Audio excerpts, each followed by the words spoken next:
Team India star player Virat Kohli test cricket కు retirement ప్రకటించనున్నాడని జోరుగా ప్రచారం సాగుతోంది.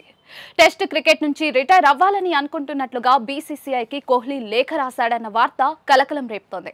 అయితే ఇంగ్లాండ్ తో టెస్ట్ సిరీస్ వరకు కొనసాగాలని కోహ్లీని బీసీసీఐ కోరినట్లుగా తెలుస్తోంది. ఇప్పటికే రెడ్ బాల్ క్రికెట్ లో భారత క్రికెట్ జట్టు కెప్టెన్ గా ఉన్న రోహిత్ శర్మ రిటైర్మెంట్ ప్రకటించేశారు.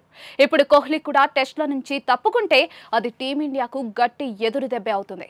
ఈ నేపథ్యంలో కోహ్లీకి భారత మాజీ క్రికెటర్ అంబటి రాయుడు కీలక సూచనలు చేశారు. టెస్ట్ క్రికెట్ నుంచి రిటైర్మెంట్ తీసుకోవాలనే తన నిర్ణయాన్ని పునరాలోచించుకోవాలని విరాట్ ను రాయుడు కోరారు.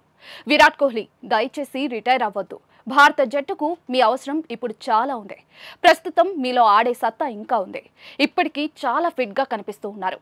మీరు టీమిండియా తరపున పోరాడేందుకు బరిలోకి దిగకపోతే టెస్ట్ క్రికెట్ స్వరూపమే మారిపోతుంది. దయచేసి మీ నిర్ణయాన్ని వెనక్కి తీసుకోండి అని రాయుడు ట్విట్టర్లో రాసుకొచ్చారు.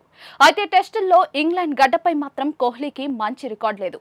ఇంగ్లాండ్లో 17 టెస్టులు ఆడిన విరాట్ 33.21 సగటుతో 1096 పరుగులు చేశారు. ఓవరాల్ గా కోహ్లీ తన టెస్ట్ కెరియర్లో 46.85 సగటుతో 9230 పరుగులు చేశాడు. ఇందులో 30 సెంచరీలున్నాయి. కానీ గత 4 సంవత్సరాల నుంచి అతని సగటు 50 కంటే తక్కువగానే ఉంది. కాగా ఇంగ్లాండ్ టూర్ కు మే 23న భారత జట్టుతో పాటు కొత్త టెస్ట్ జట్టు కెప్టెన్ ను కూడా బీసీసీఐ ప్రకటించనుంది.